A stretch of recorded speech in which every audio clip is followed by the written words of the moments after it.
Hi అండి. ఇదొచ్చి front deep neck, back వచ్చి boat neck అన్నమాట. దానికోసం నేను నెక్ ఇలా డ్రా చేసుకుంటున్నాను. పైన మన నెక్ మాత్రమే 3.5కి మార్క్ చేసుకున్నాం కదా, దానికోసం అయితే ఇలా 3.5కి క్యాన్వాస్ పేపర్ మీద కూడా 3.5 మార్క్ చేసుకొని ఇలా రౌండ్ నెక్ అయితే తీసుకోవాలి. ఎక్స్ట్రా మనకి 1 ఇంచ్ కానీ 1.5 ఇంచ్ కానీ ఎక్స్ట్రా ఖర్చు ఇలా రౌండ్ గా తీసుకొని కట్ చేసుకున్నాను. పైన నెక్ మాత్రమే. కింద నెక్ డిజైన్ కోసం చిన్న బాదం షేప్ లాగా డ్రాప్ అనేది ఇచ్చానండి. సేమ్ క్యాన్వాస్ పేపర్ మీద కూడా అలాగే డ్రాప్ షేప్ తీసుకున్నాం అనమాట. కింద మనం ఎంత లెంత్ అయితే తీసుకున్నామో బ్లౌజ్ లో అంత లెంత్ కి మార్క్ చేసుకొని ఎక్స్ట్రా మనకి 1.5 ఇంచ్ వచ్చేలాగా చూసుకొని ఇలా అయితే కట్ చేసుకున్నాను అనమాట. డ్రా చేసుకొని మనకి చిన్న డ్రా షేప్ లాగానే తీసుకున్నానండి. మనకి నెక్ అనేది మనం ఎలాగైతే డ్రా షేప్ తీసుకున్నాం అలాగే నెక్ షేప్ ఇలా కట్ చేసుకొని మనకి లైనింగ్ ఉంటది కదా, ఆ లైనింగ్ ఇలా చుట్టూ కూడా స్టిచ్ చేసుకోవాలన్నమాట. నీట్ గా మనకి ఈ క్యాన్వాస్ పేపర్ చుట్టూ కూడా ఇలా లైనింగ్ అనేది స్టిచ్ చేసుకోవాలి. స్టిచ్ చేసుకున్న తర్వాత మనం దీన్ని బ్లౌజ్ పెట్టి అటాచ్ చేసుకోవాలన్నమాట.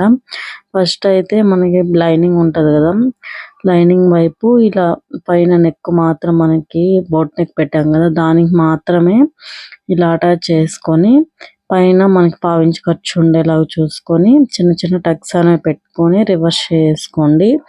ఇది అనేది మనకి లైనింగ్ కిందకి వెళ్ళిపోతుంది అనమాట. మనకి దీని ఖర్చు అనేది ఎక్కడా కనిపించదు.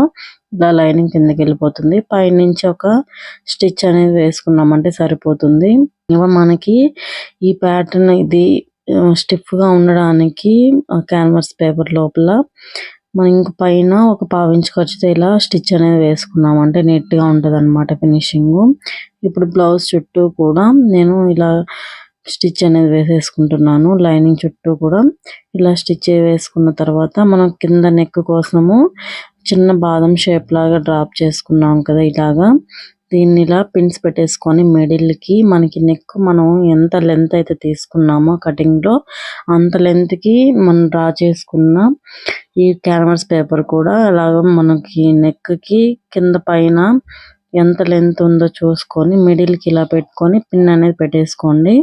పిన్ పెట్టుకున్నారంటే మనకి కరెక్ట్ గా ఆ లెంత్ అనేది ఎక్కడ వరకు మనం స్టిచ్ చేసుకోవాలో కరెక్ట్ గా ఉంటుంది అనమాట.